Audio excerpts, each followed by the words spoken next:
ni communiqué Alassane Ouattara bi après 4-0 yi mi ngi bind di defal population bi naan leen yeneen coupe d'Afrique yi di ñëw dinañu gën a defarwaat ngir dem jëli ko xamul woon ni xamul woon ni ndekete ñi ngi woon ci yoon bi et bon c'est fait, donc la Côte d'Ivoire remporte cette CAN après une très belle finale dominée de bout en bout donc par les Ivoiriens. Félicitations à Sansen, le plus sénégalais des Ivoiriens ou le plus ivoirien des Sénégalais.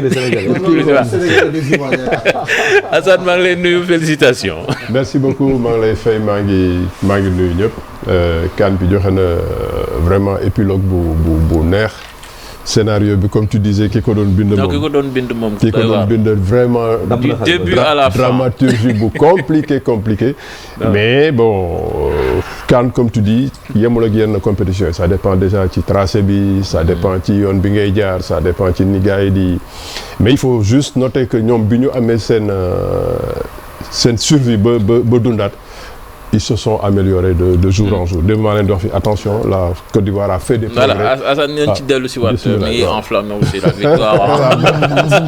ñu nuyu gars yi David mi nga xamee ni moo ñu rejoindre nekk fi woon sànq David maa ngi lay nuyu.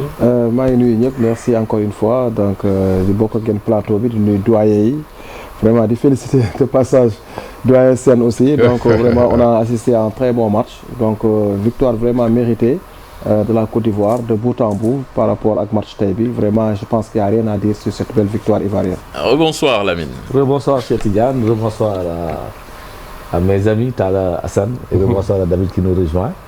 On a vu une finale de Coupe d'Afrique qui a montré beaucoup de choses, beaucoup d'enseignements.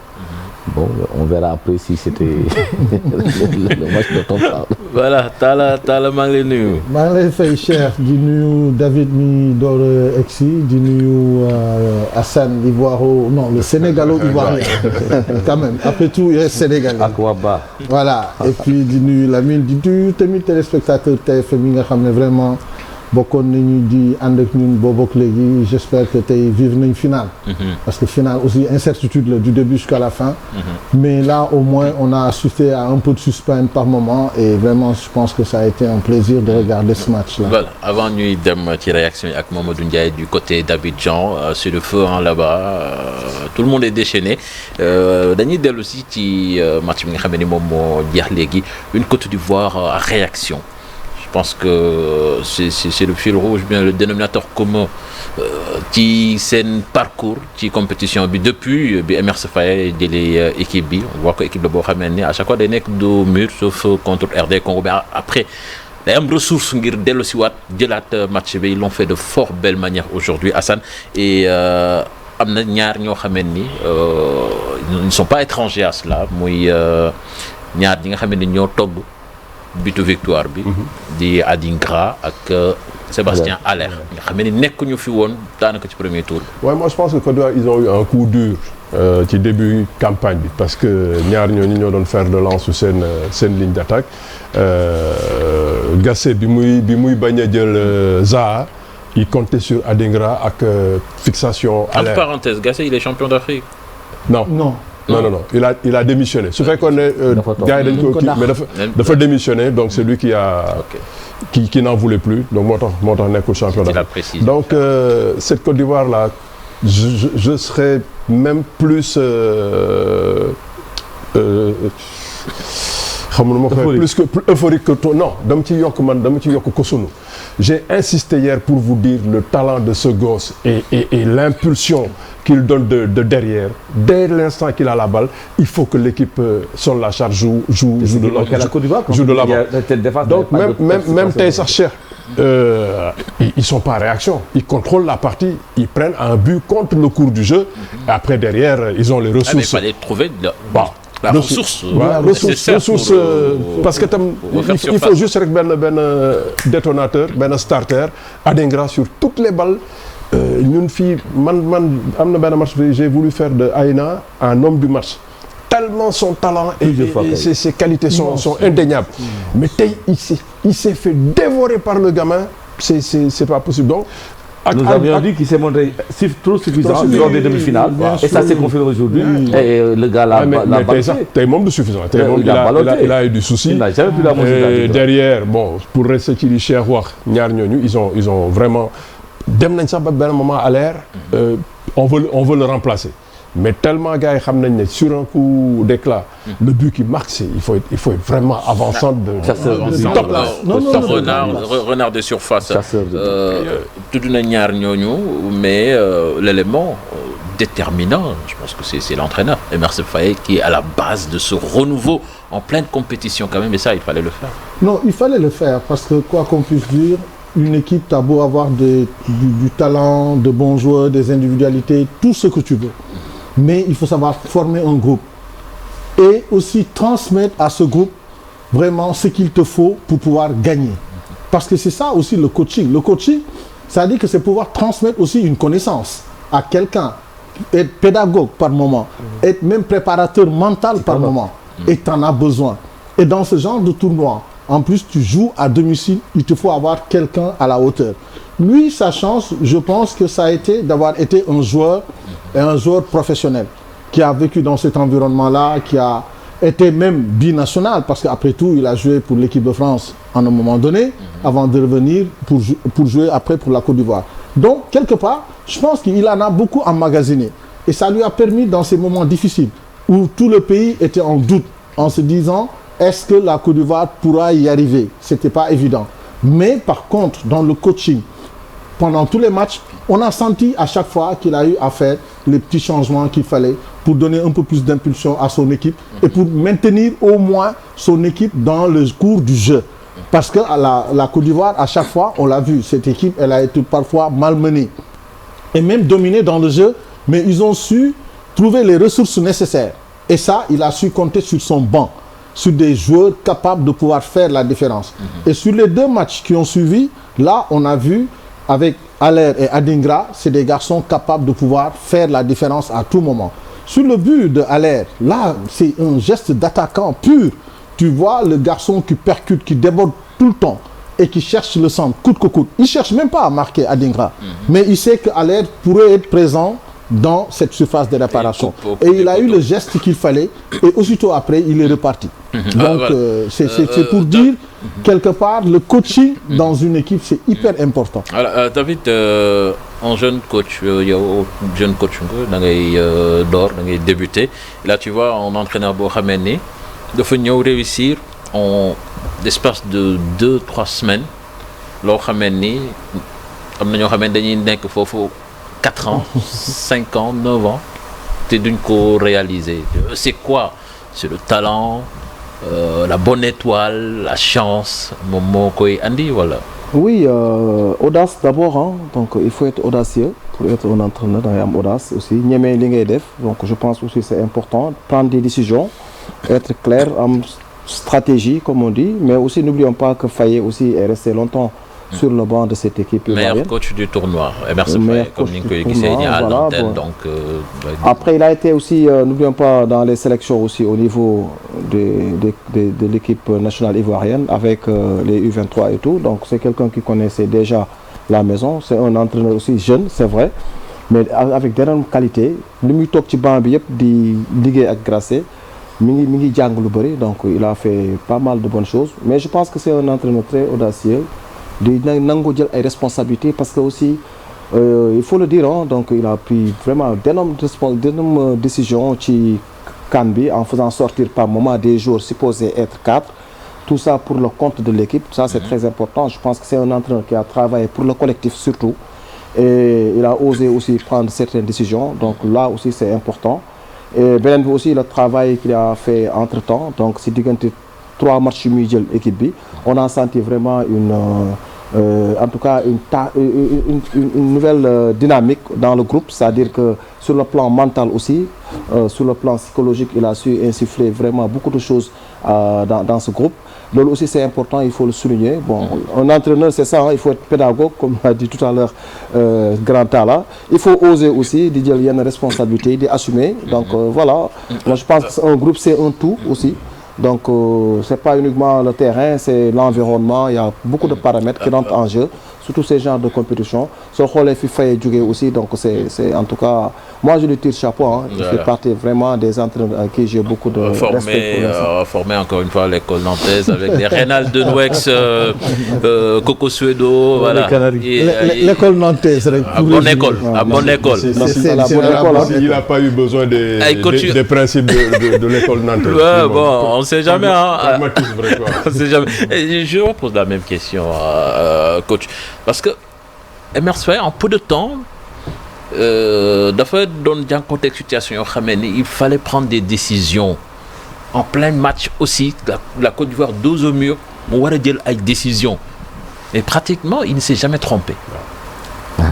Et lolo, c'est quoi? C'est la chance, c'est le talent, c'est... Non, la chance, c'est l'équipe de Côte d'Ivoire qui a de la chance.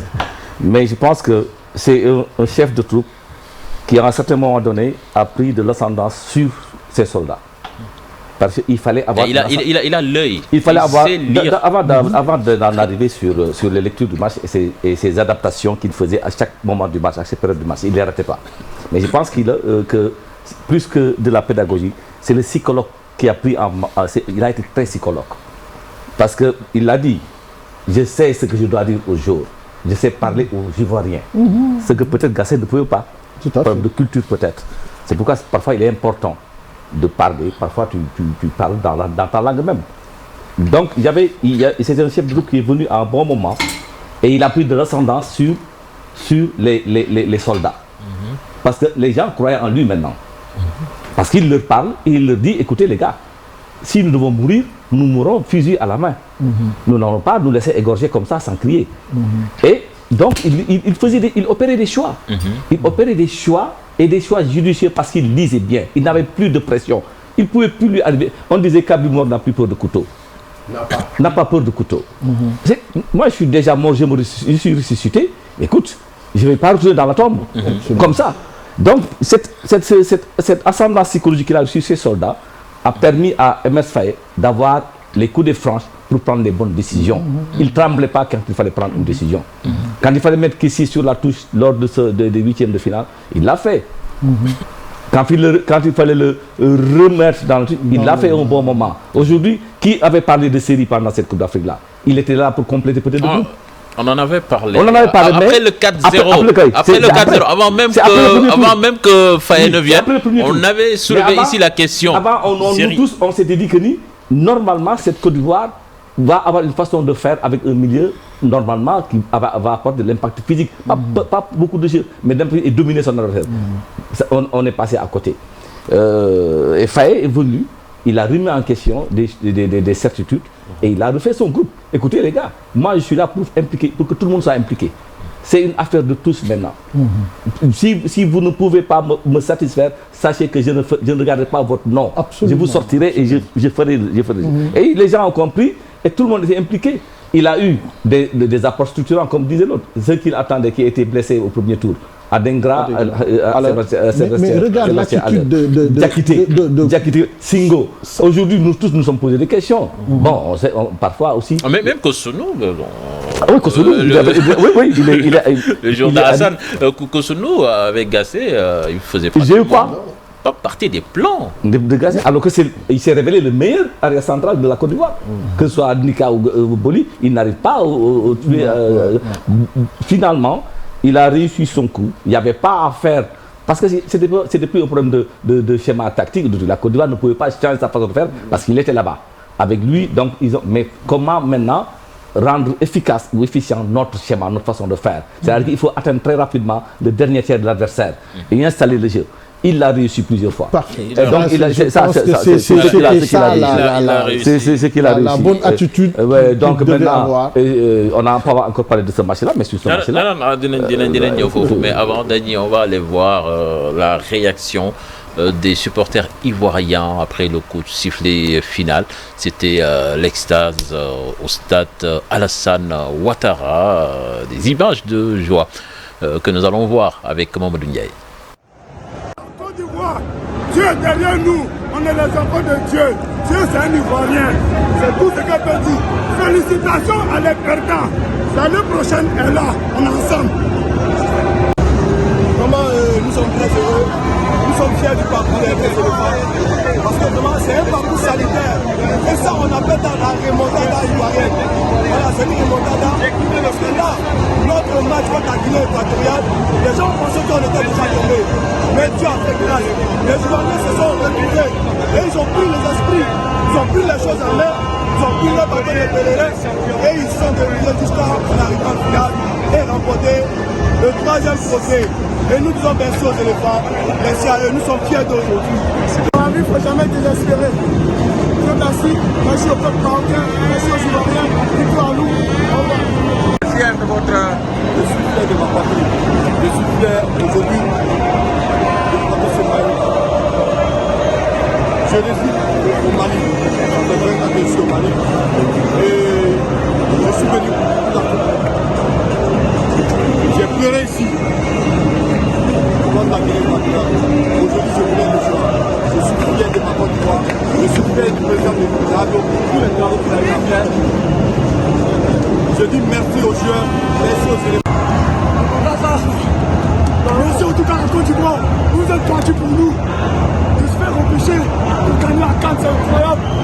Merci à Côte d'Ivoire. Wow. L'histoire de la Côte d'Ivoire, c'est vraiment étonnant, mais Dieu a bien disposé que c'est la Côte d'Ivoire qui doit prendre la coupe. Parce que tout le monde était découragé, mais Dieu seulement a le dernier mot. Et voici, voilà pourquoi la Côte d'Ivoire aujourd'hui, on est content parce que la Côte d'Ivoire est un pays de l'hospitalité. Nous, on accueille tout le monde. Donc Dieu sait que nous, on accueille tout le monde.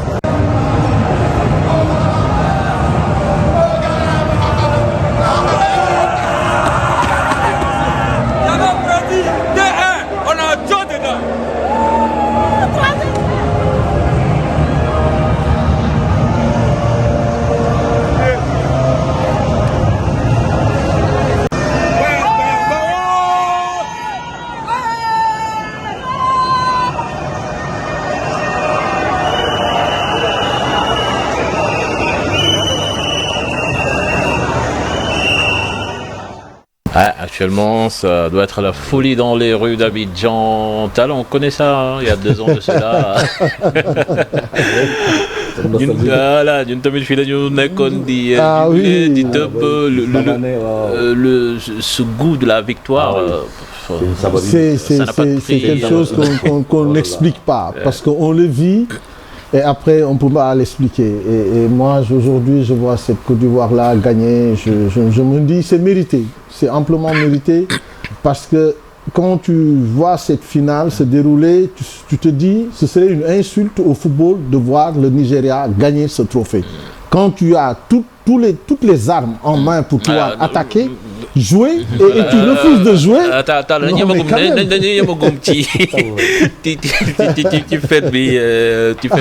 Avec ñetteelu bidiw bi, je pense que c'est un pays de football boo xamee ni mérité woon na ko parce que Côte d'Ivoire aussi def nañu ko ay jaloore yoo xamee ni bi nga demee ba dégg ni benn Coupe d'Afrique rek la ñu am da la doon jaaxal. Avec toutes les générations qu'ils ont comme eu, Sénégal. Après il y a eu Guinée équatoriale bi tegu ci. Je pense que ce n'est que justice parce que génération bu mel ni bu ñoom Didier Drogba seen génération dorée pratiquement gañewul Coupe d'Afrique ah bu muy jeex. am na ñu ci rëcc. ñoom ñoo mujj gagné bu 2015. Didier bokku ci. Didier bokku ci et pourtant c'était le leader patron de l'équipe. bu ñu nekkee fii ñoom ba tey c'est parce que itam ñi ngi bàyyiwuñu ci di organiser seen football. non di jëmbat. organiser jëmbat parce que bàyyiwuñu ko. parce que jëmbat bi mooy foot la génération dorée yi c'était depuis ñoom gi yu ñëwee installé wu. créer centre yi ak académie yi. bàyyil ma gindi la foofu. Premier trophée bi en 92. Ils ont un excellent championnat comme Afrique du Sud.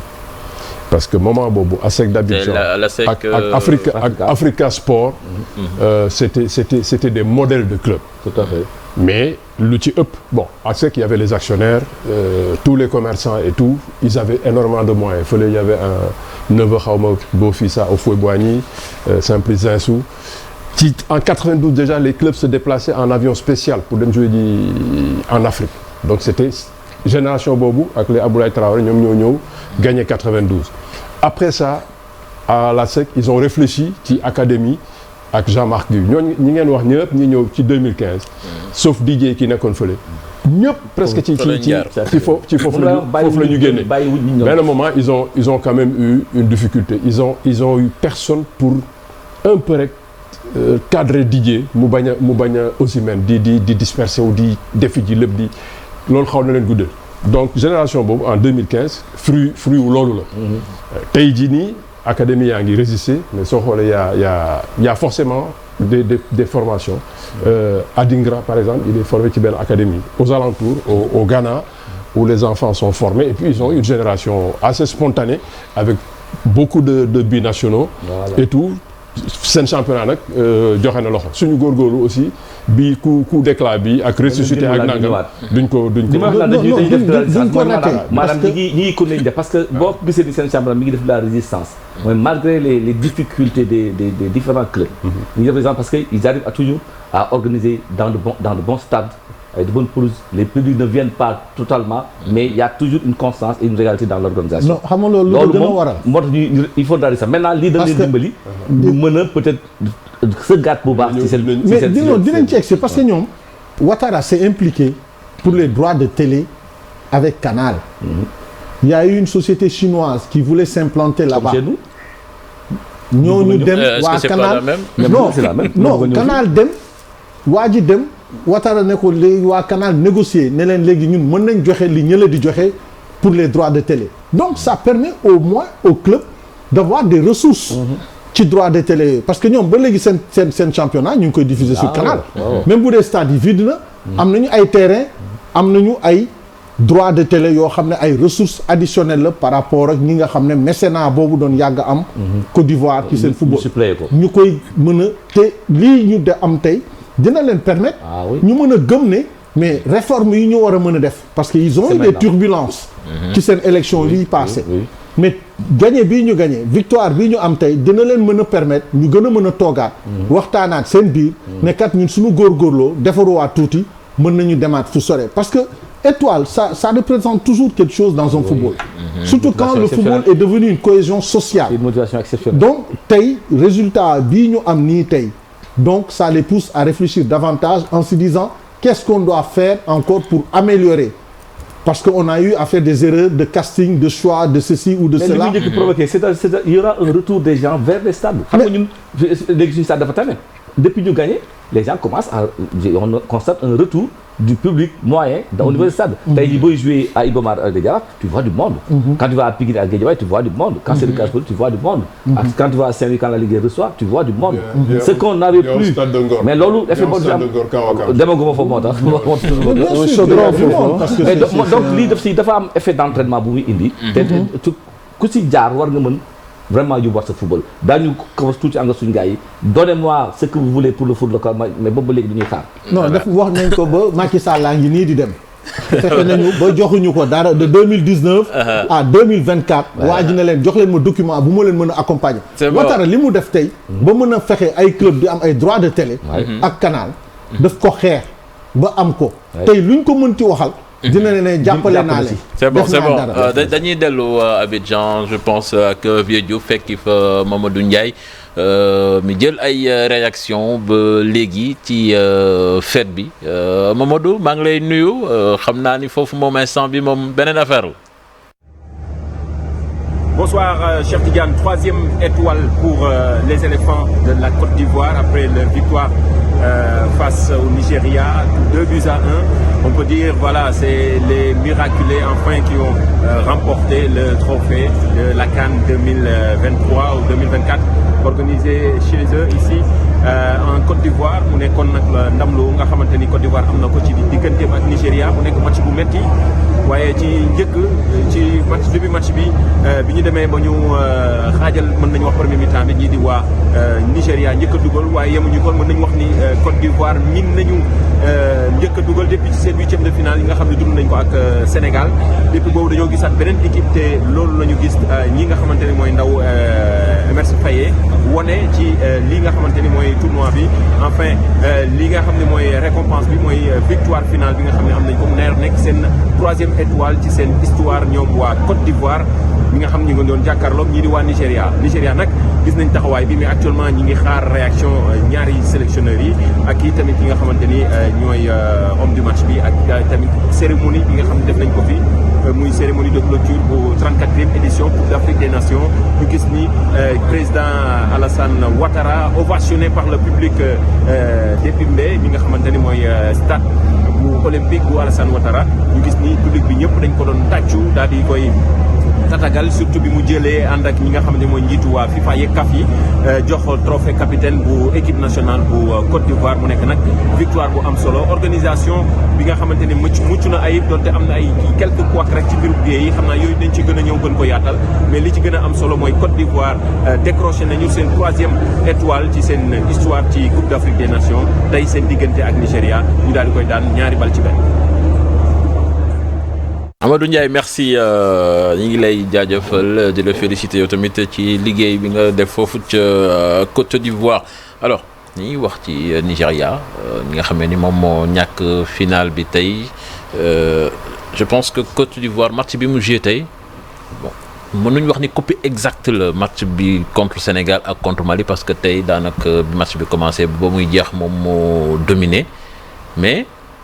On a vu que même situation yi la jànkonteel équipe bi Sénégal daf ko mëne toog xaar Mali aussi mëne ko di gérer ba li leen fekk leen ci Nigéria ñoom aussi ils viennent aujourd'hui ils font la même bêtise si je peux me permettre.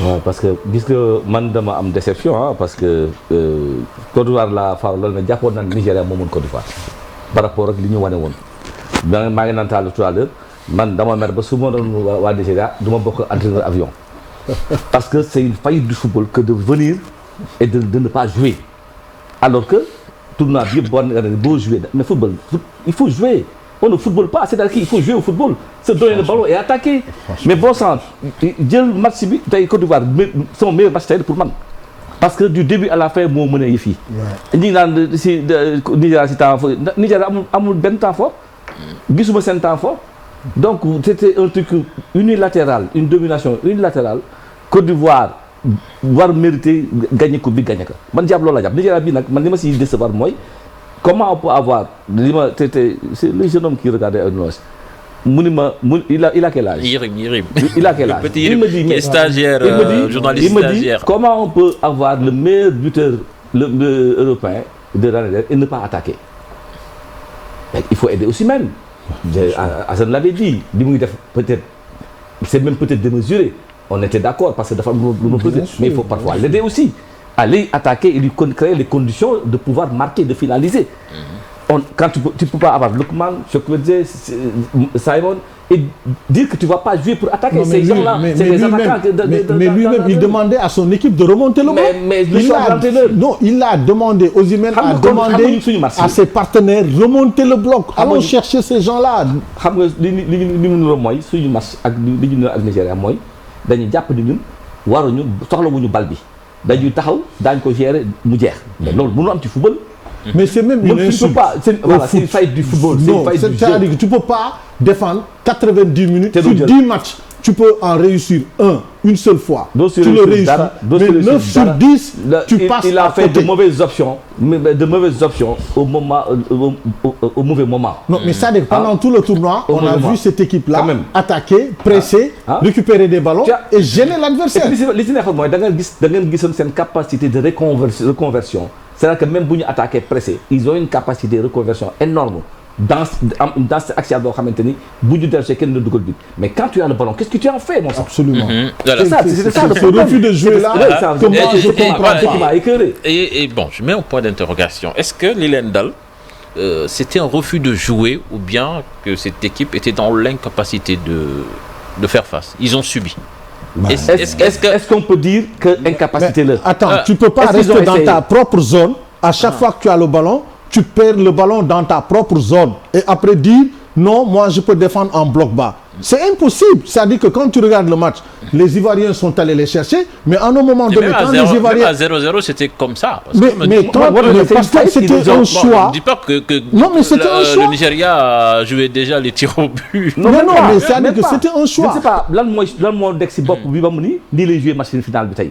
Lan nga mën a ñëw jouer final nga xam ne c'est le moment de se sublimer, de montrer son savoir-faire, de te battre et de mu ñëw am choix boobu jaaxal na ma. C'est y a eu peut-être li nga xamante ni inquiétude la xëy na waa ji seen suffisance du jour ba ma doon tax Aïna on a pensé que c'était l'un des meilleurs de ce tournoi là. Mais ñaari match yu mujj yi ak bouteille bi surtout nga xamante ni le gars l'a dévoré. Ils ont subi ou bien ils ont joué contre plus fort qu'aujourd'hui? Ils ont joué contre plus fort. Donc ils n'avaient pas les moyens de... Nigeria, Lamine, on voyait un Osimhen qui surjouait, qui faisait des appels partout, qui courait partout, et de temps en temps, le ballon le retombait, après nous avons deuxième ballon joué. Osimhen a été très faible. Ça, il faut déjà le voir. Il a été isolé. Non, il s'est battu seul. Ils ont été seul. Non, ce qu'il faisait dans les autres matchs. Il pressait, il venait de après deux Lucie, c'est pas suffisant. Aujourd'hui, mais quand tu remontes ton bloc, tu peux des ballons dans la zone adverse. Il ne remonte rien du tout. Mais ils n'ont pas cherché à aller chercher l'adversaire. Il faisait que des gestes. Si, c'est ce qu'on fait. C'est vrai que c'était pas suffisant parce que le Nigeria aussi ne surclassait pas ses adversaires. C'était de petites victoires et je vous l'ai dit ici. J'ai dit même à l'aller, ils sont pas en phase de groupe, ils sont pas marchés sur les Ivoiriens. Il faut faire attention. Ils ont fait leur meilleur match contre la Côte d'Ivoire. Parce que ce jour-là, ils ont neutralisé la Côte d'Ivoire, ils ont contrôlé le jeu. Mais qu'est-ce qu'on voulait de plus? Pendant ces matchs-là, Osimhen était à 1000%. Aujourd'hui, Osimhen était à 62%. Et ça, c'est ça l'identité de cette équipe. C'est pas Iwobi qui va t'éclairer un jeu. Mais Hassan, quand tu es dans ta zone et que tu vas pas chercher ton adversaire, qu'est-ce que tu fais? Tu subis un match ou pas? À un moment, quand on a eu un Sénégal un peu moyen, quand on est fatigué, c'est El Hadji Diouf qui demande le ballon, qui le garde. Osimhen n'a gardé aucun ballon, n'a demandé aucun ballon. Et c'est comme ça que nous gérons. La lecture du match, tu vois une équipe qui est dans sa propre zone, qui ne cherche pas à sortir. Non, ils ont eu quelques ballons qu'ils ont grappillés. Non, contrairement à nous, nous avons joué contre mais sur chaque attaque, on pouvait marquer. Non. Nous, malgré nous, sur chaque attaque, on aurait pu scorer. Comparaison, Nigeria. Non. Sur ce match-là. Mais le système de jeu nigérian aussi tout à l'heure, on a parlé ne plaidait pas pour le jeu offensif. Ni Mali def ben moment, ça n'a rien à voir. Non, je pense que... Ça n'a rien à voir. Nous, volontairement, on leur a laissé le ballon. Ce Nigeria-là n'avait pas d'argument aujourd'hui. La Côte d'Ivoire a contrôlé le ballon, a joué à son rythme, a imposé un faux rythme. Ils ont juste marqué un but. Mais Hassan, il y a un problème d'attitude. Mais parce que... Je pose des questions sur l'intention de l'entraîneur nigérien. Parce que dans leur attitude, ils ont carrément refusé de sortir. Le propulseur s'est énervé aujourd'hui. Le propulseur n'a pas pris un ballon. Le propulseur n'a pas gagné un duel. Au-delà de Osimhen, quand tu as un bloc qui ne veut pas sortir de sa défense, là je suis désolé, c'est pas parce que la Côte d'Ivoire était au-dessus, c'est parce que l'équipe a accepté de subir. Mais je pense que c'est encore le problème. C'est les deux pistons qui ne font pas le travail, parce que quand tu joues avec trois défenseurs centraux, deux pistons, ñaari pistons, ils ont passé tout le match à défendre. Même prendre le ballon, jouer entre eux, ils refusaient de le faire. Osimhen lui-même, il se demandait comment son équipe peut être aussi bas. Côte d'Ivoire, c'est vrai. Quand même remonter un peu le bloc pour aller chercher l'adversaire. Voilà, ça, c'est un minimum. Moi, je pense que Côte d'Ivoire domine aujourd'hui le Nigeria de bout en bout, il faut le reconnaître. Mais aussi, Nigeria, ils ont commis beaucoup de fautes tactiques aussi. Hein, parce que l'équipe Nigeria bi dafa top, comme on dit. Bon, amuñu benn yoon ay occasion yu dangereuse à part le but sur balle arrêtée. C'est vrai qu'ils sont très forts sur les CPA, mais nag attention ils ont reculé ils ont refusé de jouer. Mais la preuve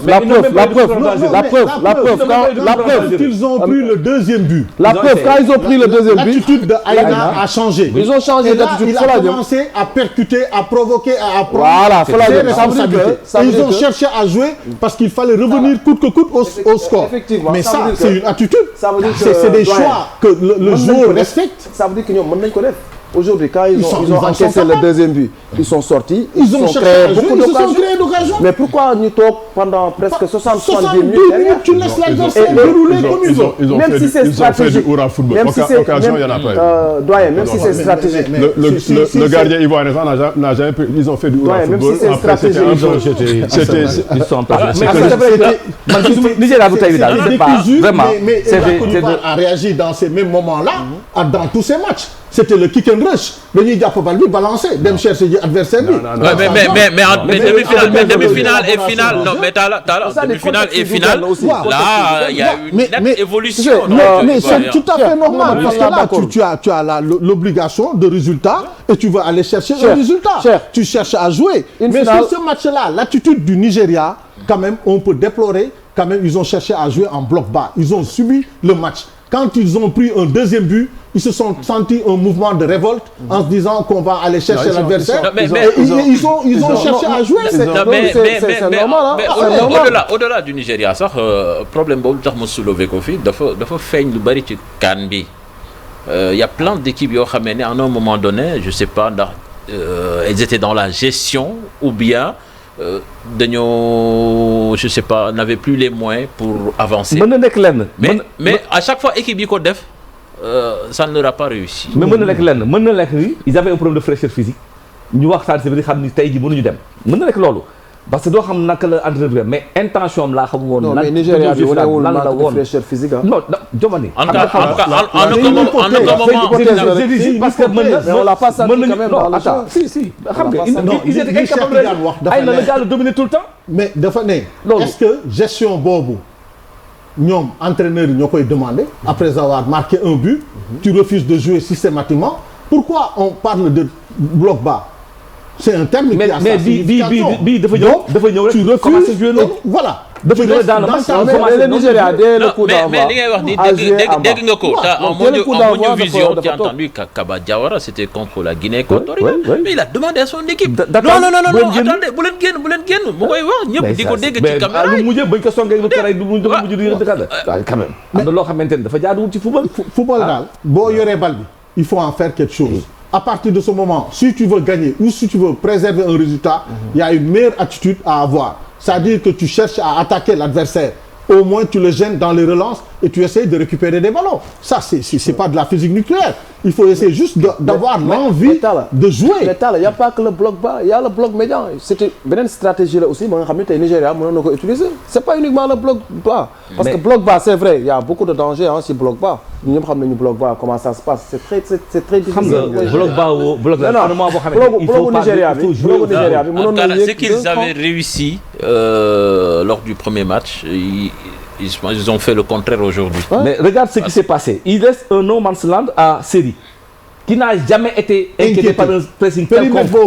Donc lui, il avait l'habitude de voir. Et le gars, il faut saluer El Massaï comme il fait. Bon, tous ces gens-là, il leur met également 5 jours offensifs dans le Sonalène.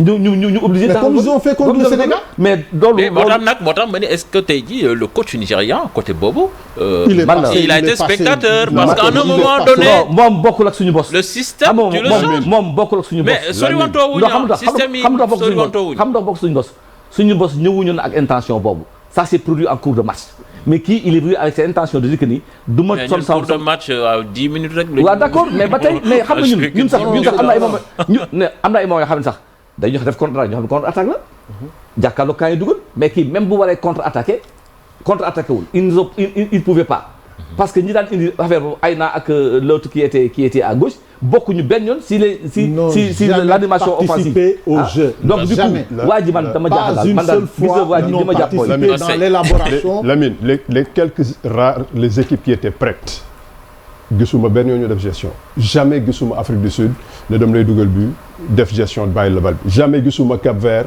moment yi ñuy joué ñooñu Nigéria bi. Afrique du Sud si un peu contre le Maroc. Maroc contre le Maroc. Contre le Maroc ils ont joué contre plus fort. Ils ont respecté leen am stratégie boo xam ne ñun mënuñu leen jëli ji. Ils l'ont accepté. Non, ils l'ont accepté parce que ñoom ils ont les moyens de sortir la balle. Parce que le Maroc en fait moment chaque il pouvait perdre. Donc il fallait automatiquement. Le problème par exemple le problème du Nigeria. Afrique du Sud. Mokwana fu mu ko jëlee jaar ci keneen bal bi dina génn Iwobi du ko génne keneen du ko génne Nigeria ils ont fait un premier match où des lacunes les ont rattrapés le gars il n'a rien préparé tout de suite mu deuxième match mu ne ok nañu dellu si en 3-5-2 3-5-2 boobu réussir ko et comme je dis sans que mu convaincant yeneen match yëpp dañuy. Assane la curiosité mooy tu viens en un 5-4-1. boo xamante ni tu es dominé au milieu de terrain. man loolu mooy sama problème. mais dans les attitudes l'intention n'était pas de un système aussi. Je pense que c'est surtout la faillite des pistons. Le coach amul certitude ba tey sax il est extrêmement minimaliste am na lu coach def loolu faute professionnelle la. Ah oui un moment ou 1-0 ou 1-1 tu amènes le Nantais Simon nga xam ne daw lay def.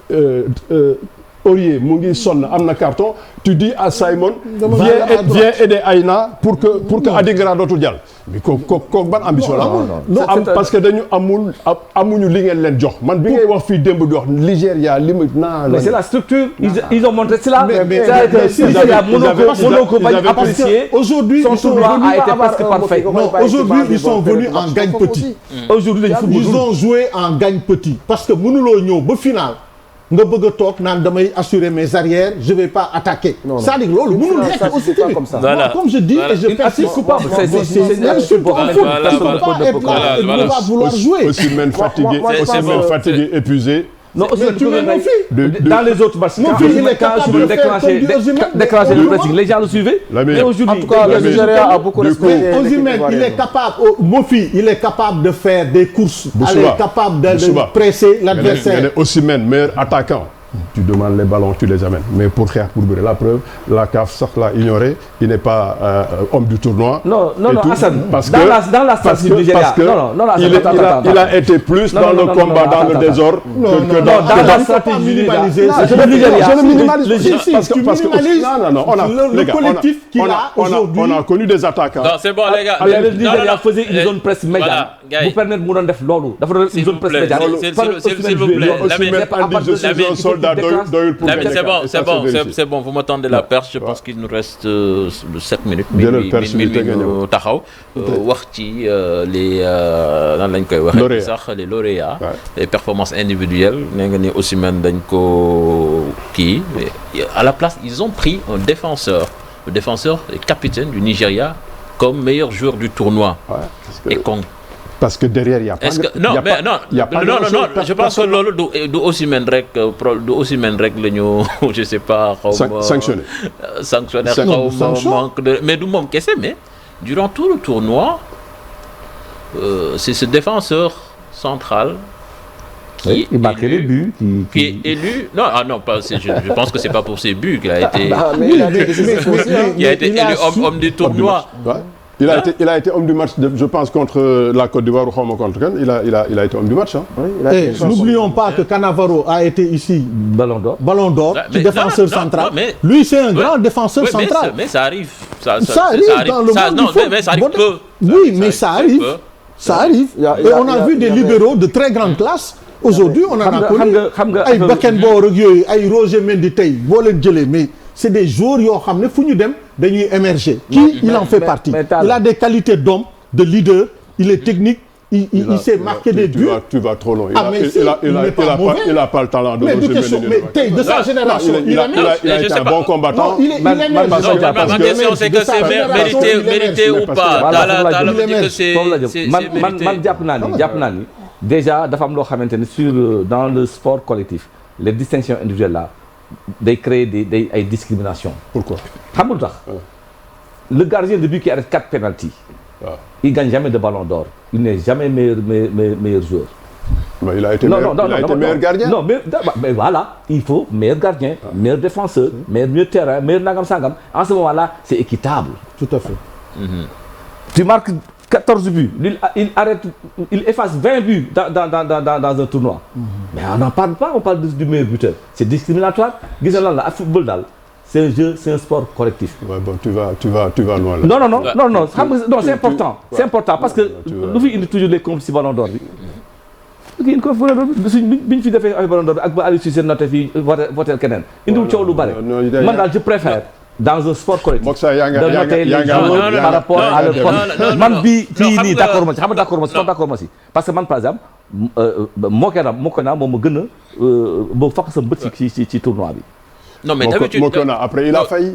Non il a failli ñaari yoon série nga door sa penalty ci biir am na ci yenn mais d'habitude démb dafa sonn dañ indi ay changement dañ indi ay changement yoo xamante ni dafa changé kii moom parce que quand il avait des appuis yoo xamante ni dafa lay leer ni quand tu joues avec eux il y avait aucune inquiétude les remises se faisaient bien Lamine si taw nekk fa woon Lamine moom rek moo fa nekkoon Lamine entraîneur dama bëgg bu subaa nga soxor Mokena mun nga ko sanctionner xam nga lu tax le match qu'il sort contre le Maroc bi mu dellusee yeneen. mais yow boobu rek nga gis. non mais regarde le premier tour. non dafa non je me dis. il a survolé sur le premier tour.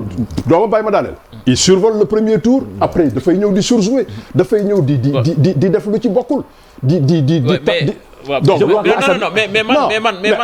mais man sama question yëpp si maa ngi ci Ekong ba léegi c'était pas ça ma question c'était est-ce mérité ou pas parce que bon Tall me parle de Cannavaro non exemple parce que mu ngi koy tëkkale ay Roger Mendy Assane non Assane xam nga Ekong mais s'il vous plaît non il fait partie des meilleurs non attendez dans cette coupe d'Afrique là on peut pas dire qu'il fait partie des meilleurs. Bàyyi leen ma poser sama question. Non bàyyi leen ma poser sama question. Si tubaab laa la ko mun a. À défaut de grive, on se contentera de merde. Non. Il y a pas eu d'excellent. Non, quand je parle quand on me dit Cannavaro, il a été champion du monde. Biñ koy def meilleur défenseur. Oui. Mais là, on a Ekong meilleur défenseur. Mais qui perd en finale en concédant 2 buts. Non, yow da nga meilleur défenseur mais Cannavaro bi ñu ko koy jox même bu nekkee champion du monde. Mais am na joueur yu ko gënoon talentueux. Non, les Lamine wax le choix. Non, sincèrement, par exemple Cannavaro. Il est toujours discutable. C'est trop loin waay. Cannavaro qui a. Le choix il est toujours discutable. Man jàpp naa ni du meilleur joueur du tournoi. Non, c'est pas le meilleur joueur du tournoi. Non, j'ai pas dit il le mérite pas. C'est pas le meilleur joueur du tournoi. Tout le monde c'est pas le meilleur joueur du tournoi. Oui, parce que c'est le meilleur défenseur du tournoi, ça peut être parmi du tournoi. Il peut être parmi les meilleurs défenseurs du tournoi parce que tey man su ma defee ces statistiques. Meilleur défenseur. C'est très clair. waaw meilleur défenseur du tournoi en ballottage sax ak Mbemba. Man da MVP day gagné. Man mon seul problème c'est ça. Mbemba le Congolais. Oui. Tey aujourd'hui performance mu def nii nii. Mbemba mënuñu yem. Avec Mbemba tere nañu am 3e médaille. Il faut être rigoureux jusqu'au bout. Qui pour qualifier son équipe, il marque les pénaltys. Tey pour amener le Nigeria en haut, il marque le but. Mais il encaisse 2 buts. Ouais, non, comme défenseur. Non, il perd même. Il perd le match. Il perd la finale. Il perd encore. MVP. Moi, je dis pas le contraire. Mënoo ko comparer ak Mbemba, il s'est arrêté et malheureusement, c'est aléatoire. C'est lui qui empêche à son équipe de gagner. Il faut être sooy rigueur da ngay soo juumee fenn. C'est pas ça. Mais kon tey mën nañu jël benn caissier comme meilleur joueur du tournoi. Déjà moo jël coupe bi. Pourquoi? Il a marqué un but décisif aujourd'hui. Il a même marqué un penalty décisif. Il a marqué encore un penalty décisif. Caissier. Non. Ma tontu la rek. Au début il a été moribond. ba ñu génne ko kii il a toujours été là où il a été constant. Il a été constant. Mais c'est pas le meilleur joueur. Non, mais après, il a été déterminant dans la victoire finale. Man nag MVP da nga koy def comme américain yi ki gagné MVP fa la war a jógee. di ngeen d'accord les distinctions individuelles là dans le sport collectif. C'est trop faible. Non mais ça c'est à l'image de l'équipe ivoirienne. Mais c'est à l'image de l'équipe. Il a su tirer son équipe. Xam nga li ngay wax ni ça me rappelle. Il a géré son équipe de main de maître. Messi biñ ko joxe MVP alors qu'il venait de perdre la finale face à l'Allemagne. Le MVP il devait être allemand. Mais quand même il reste un très grand défenseur.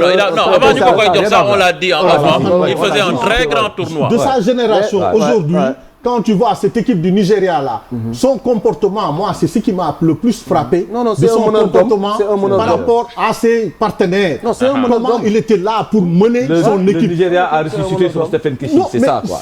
Voilà, on avance.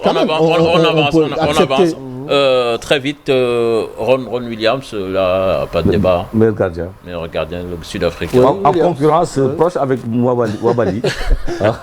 Mais non, moi je pense que Williams, par rapport à ses relances. Non, Williams, ça conteste. Aussi sur la finale, il a plombé son tournoi. Il est allé se sortir de son match, du Khouloudi, du détail. Donc tout ça, tu sanctionnes Lamine et puis tu l'élimines. Oui, il mérite le meilleur gardien. Il est resté best goalkeeper. où il était troisième match. Mais le gardien du Nigeria, aujourd'hui, il est allé dans trop de détails. Ñoom sax dafa détente ci équipe bi leur sélectionneur, tout le monde, même aussi tout le monde s'énerve, ils sont passés à côté de leur finale. C'est bon, le meilleur buteur du tournoi, moom huitième de finale la jógee ci compétition bi. C'est bon le meilleur buteur. waaye yaa fi dàq football si taw la te nga nekk 11 yoo xam ne ku ne ngay recevoir. dafa doy waar. Non, mais c'est le titre de meilleur buteur. Un homme du tournoi, Lamine. C'est le meilleur buteur. Il a marqué à l'image de Roger Mila. Avec 5 buts. Voilà. Avec 5 buts. Personne ne peut lui contester. Aussi, waxoon nañ ko meilleur entraîneur également de cette Coupe d'Afrique des Nations. moo tax ma naan peut-être mën nañ xool ñeneen ñi parce que Emet Faye moom premier tour bi defu ko. À partir des huitièmes la ñëw fini meilleur coach et c'est largement mérité. Mais il a marqué les esprits, il a pris des décisions impopulaires. Il a gagné un titre. Regarde quand il prend Pépé sur tout le monde, que tout le monde peut-être pouvait penser qu'il pouvait jouer ce match-là, mais il pense même pas à lui au moment de faire ses changements. xalaatu ko benn yoon parce qu'il sait qu'aujourd'hui il a un garçon Adingra boo xam ne moo ko ëpp personnalité ci li muy def mu jël ko làq ko ci banc bi waxatul sax ay waxam et donc pour moi c'est un entraîneur qui sait prendre des décisions et il est froid. Et ça c'est important. En tout cas bravo à lui. Côte d'Ivoire sax Mamadou Ndiaye dañu xamal ni que demain c'est journée chômée et paix à Abidjan. C'est la fête. Bon ñoom duñu teeru comme ñun duñu teeroo woon parce que ils sont chez eux. Ils sont chez eux. ñoom c'est en direct lañ koy vu ñun dañu nelaw sax xaar ba gars yi ñëw. Tout de suite dès ce soir dès le réveil tout est. Voilà, le pays est gâté. Merci Mamadou Ndiaye. Parce que c'était notre place quoi. Bon. C'est un autre débat. Non, coach, c'est un autre débat. Boobu moom du fi tijjeeku. Voilà ñuy comme ni ma leen ko waxee rek ñu remercier sunu équipe yi nga xam ne ñoo nekkoon du côté de Abidjan ak Yamoussoukro, Mamadou Ndiaye, Mame Fatou Ndoye, Mbissane Ndoye ñu leen di jaajëfal ci liggéey bi nga xam ni def nañ ko ci Coupe d'Afrique des Nations bi depuis un mois. Di remercier aussi ton consultant yéen ñi nga xam ni yéen a nekk fii. ba dama lay ñaan nga xalaat un peu suñu première génération yi les grands qui ont joué en 65 68 ils ont perdu un de leurs un grand qui était à l'Espoir de Dakar ak ñoom Moussa Ndaw qui a joué avec ñoom grand Louis Camara qui est là ñoom Ba Diémé Doudou Diong et tout ça. Edouard Nyakadia. Il est décédé à Metz. Lui aussi bon gars yi dañuy seetaan xëy na ñii xamuñu ko mais Moussa Ndaw c'était un petit faux follet. qui jouait ci benn ligne d'attaque boo xam ne ñoom victoire du seen affaire mais suñ la jàppee si terrain. boo ñibbee ndox ngay reer. loolu moo doon Espoir de Dakar. ñu koy ñaanal yàlla xare ko Pape Malick Fall bi joué Sénégal 92 moom ak ñooñu ñoo doon joué ndoo grand Pape Fall. Malick Fall bu Sénégal 92 gaañu nañ moom it ñu ngi koy jaale seen waa kër parce que. ñu bëri yëguñu ko woon. xanaa ñu lay préféré mais c'est le dernier jour de soir de CAN. Voilà, on va xaaral ma yeggali di remerciement yi. Remercier yow Talla Assane Sène. Lamine ma bañ a remercier parce que man ñëw xaw leen escanté ci kër gi en plus di nuyu David aussi di ko remercier bu baax ak aussi bari woon nañu nos autres consultants ñoom Babacar Gueye ñoom Moustapha Diallo ñoom Dame Ndoye Moustapha Thiam ñoom ñëpp ñu ngi leen di remercier Mohamed Soli bi nga xam ne waroon na fi ñëw tey mais yoon bi moo xatoon moo tax ak appel bi moo tax mu jul yegg si Mohamed Soli tamit ñu koy remercier vraiment ci Coupe d'Afrique des Nations bi on n'oublie pas également la production nga xamee ne Aïssata Sy ak Bouba Ndour ñoom ñoo ko dirigé ñoom Bouba ñoom Babacar ñoom ñëpp ñu ngi leen di remercier ci liggéey bi nga xamee ni def nañ ko ci Coupe d'Afrique des Nations. On n'oublie pas l'équipe digitale ñoom aussi ils ont été vraiment là di ñu jàppale ci image yi ngeen di gis tableau yi liggéey bu am solo boo xamee ni ñoom tamit def nañ ko ci Coupe d'Afrique des Nations ak le service commercial ak Pathé nga xamee ni moom moo ko dirigé. Un grand bravo à eux ak ci liggéey bi nga xamee ni def nañ ko ci CAN bi. ak sponsor yi nga xam ne ni ñoom la ñu àndal Vieux Diouf ñu commencé ko par Orange ngeen di gis noonu ñoom tamit def liggéey bu rafet yàgg nañu ànd ak ñun sax ci genre compétition yu ne mel la banque BNDE Total Énergie ñoom tamit jàpp ci Coupe d'Afrique bi Caetano Garnier Dolima KG Group mooy Kalumendo 1xBet banque bi di Basic ñoom tamit jàpp nañu ci émission Histoire de CAN Miroir CAN DP World aussi Pepsi Jumia Real Mix Premium ñoom tamit ñëwoon ànd ak ñun ci Coupe d'Afrique des Nations bi et je pense que Talla ça a été une belle expérience ñu leen di jaajëfal di leen wax ni que aussi nous sommes toujours là que affaire bi collaboration la et à la TFM si vous venez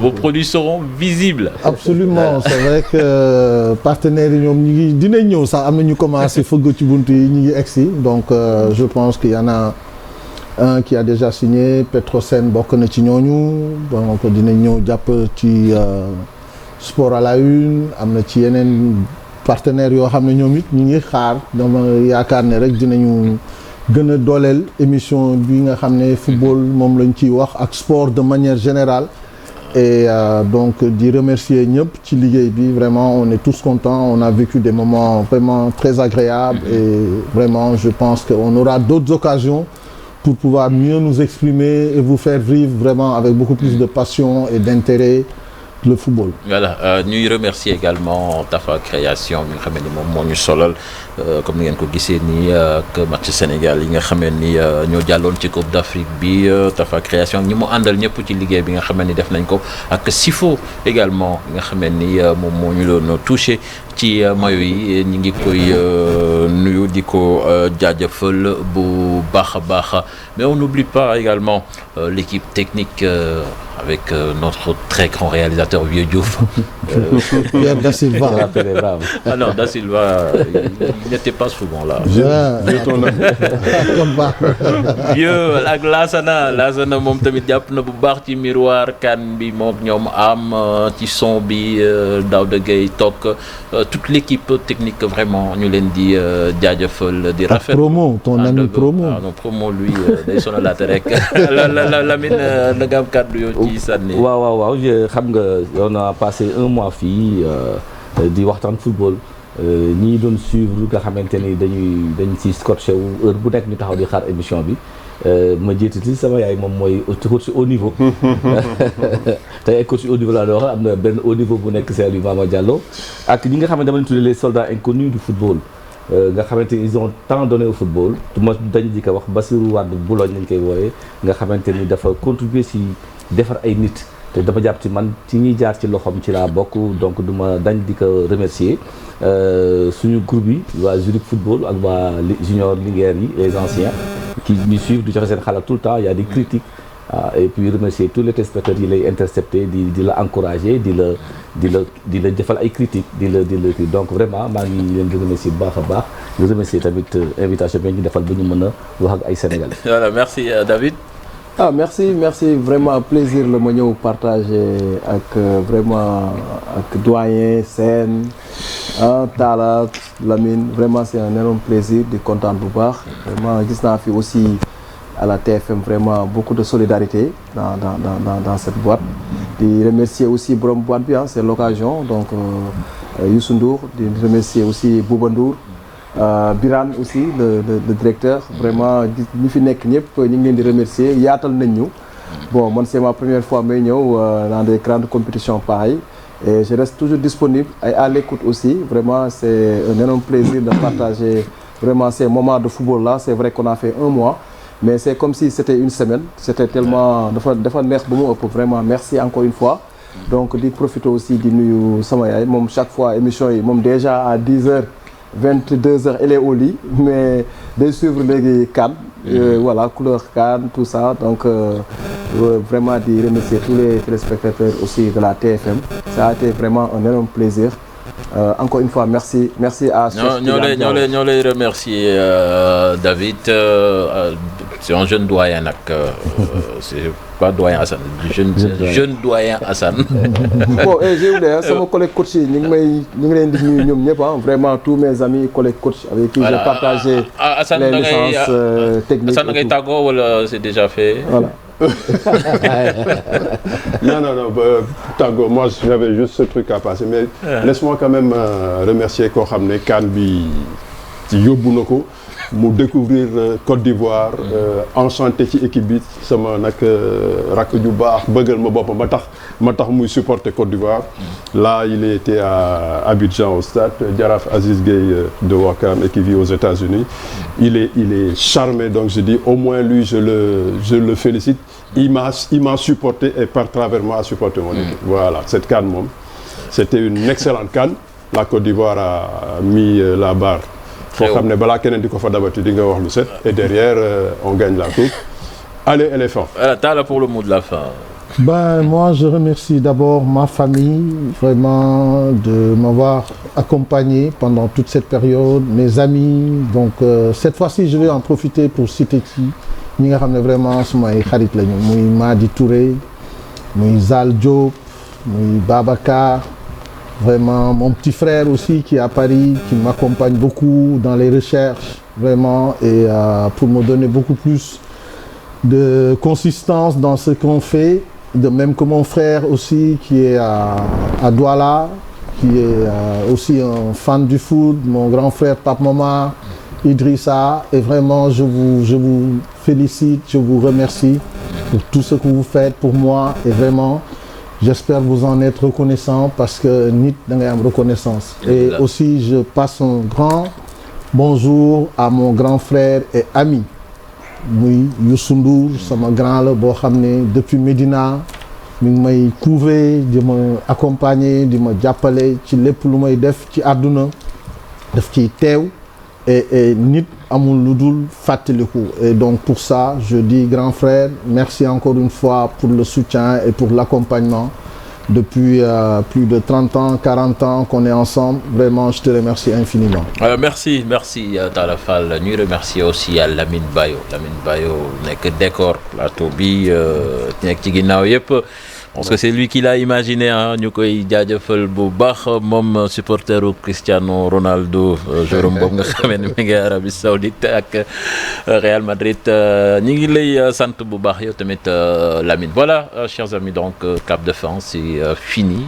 On se donne rendez-vous certainement dans nos émissions hebdomadaires sur la TFM. En attendant la prochaine grande compétition qui va arriver. On ne sait jamais, peut-être que ce sera l'Euro. Bon, allez, merci, bonne soirée. Oui, les JO, on l'espère. Faudra se battre pour les droits. Merci, vieux.